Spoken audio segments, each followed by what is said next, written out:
A lot of this isn't going to make sense to you, and I'm sorry about that. I'm just going to start at the beginning, with the house.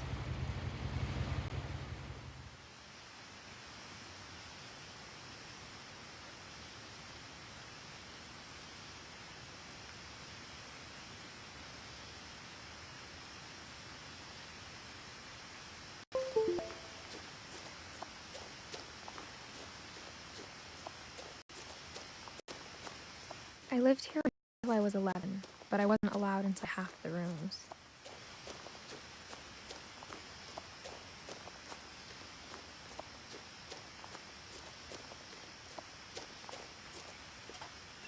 Inside the mailbox were bills from 7 years ago, marked urgent, open immediately. I hadn't been back since my brother Lewis's funeral.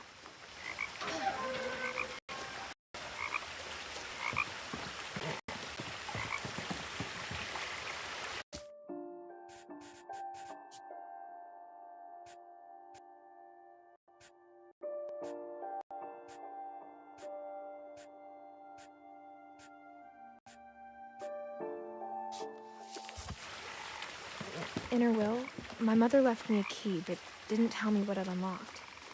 Maybe she thought I'd know. Or she thought that the mystery would be enough to bring me back.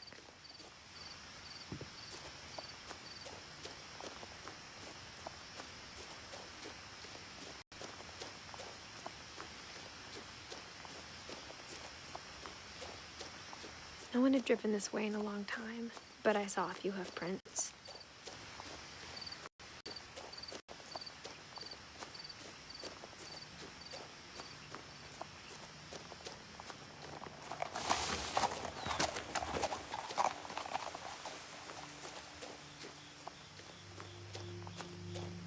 The truth is, even after I inherited the house, I never thought I'd come back to it.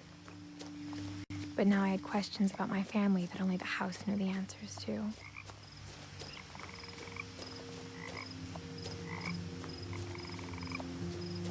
The house was exactly like I remembered it, the way I'd been dreaming about it.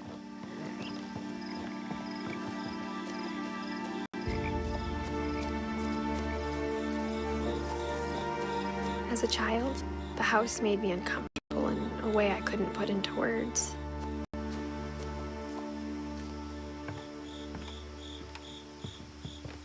Now, as a 17-year-old, I knew exactly what those words were.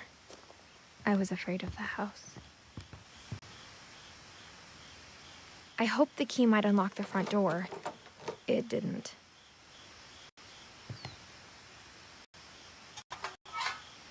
Looking in, I felt like the house itself had been waiting for me.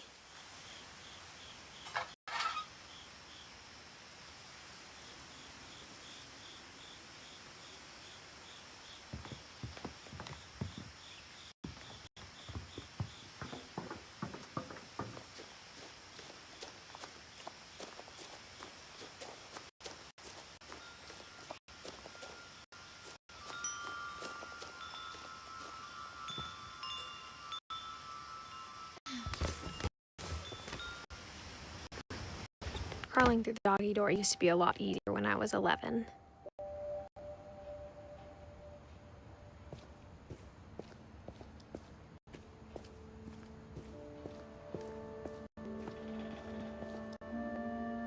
The power had been turned off the night we left. For the first time in years, I felt like I was home. But instead of a family, there were just memories of one.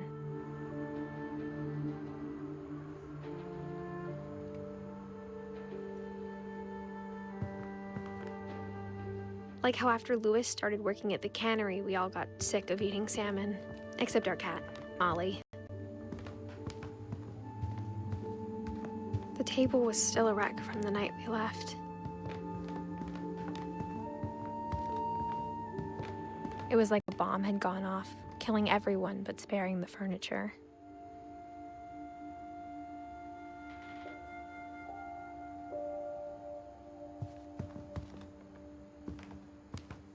My mom was the only one of us who could imagine Great-Grandma Edie living in a nursing home.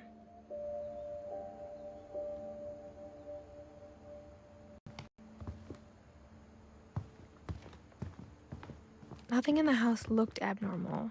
There was just too much of it, like a smile with too many teeth. Mom always told me to stay out of the basement, so I wasn't too surprised when the key didn't fit.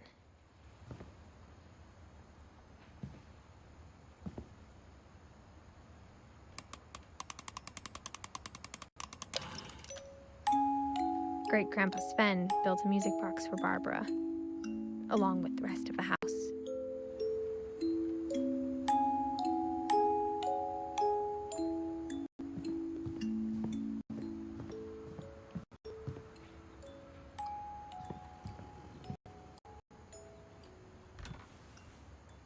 Edie told me once that every Finch who ever lived is buried somewhere in the library.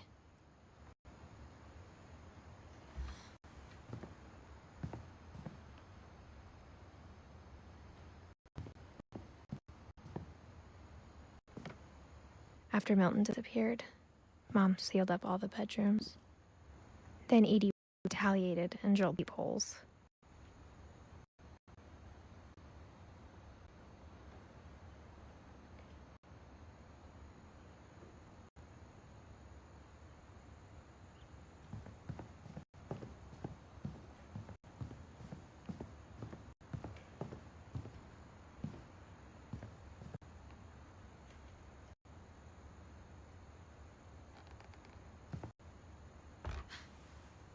My Grandpa Sam spent 7 years sharing a room with his dead brother, Calvin.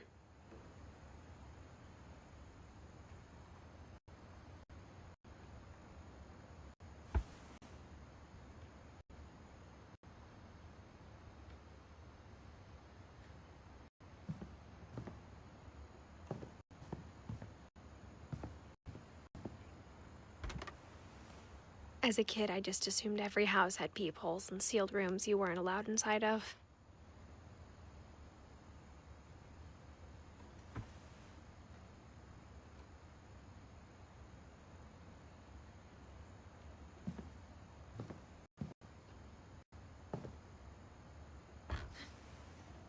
The last time I was in Edith Sr.'s room, I was 10 and she was painting my portrait.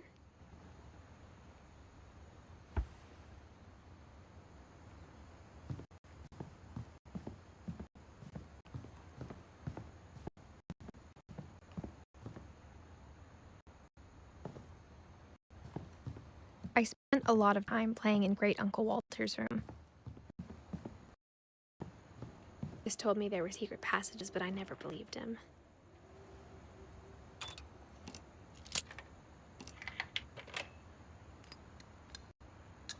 Turns out, my mom was really good at keeping secrets.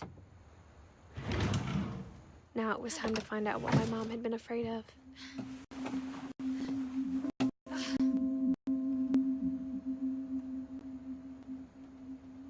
From the paintings on the wall, it was clear my brother Milton had been here before me.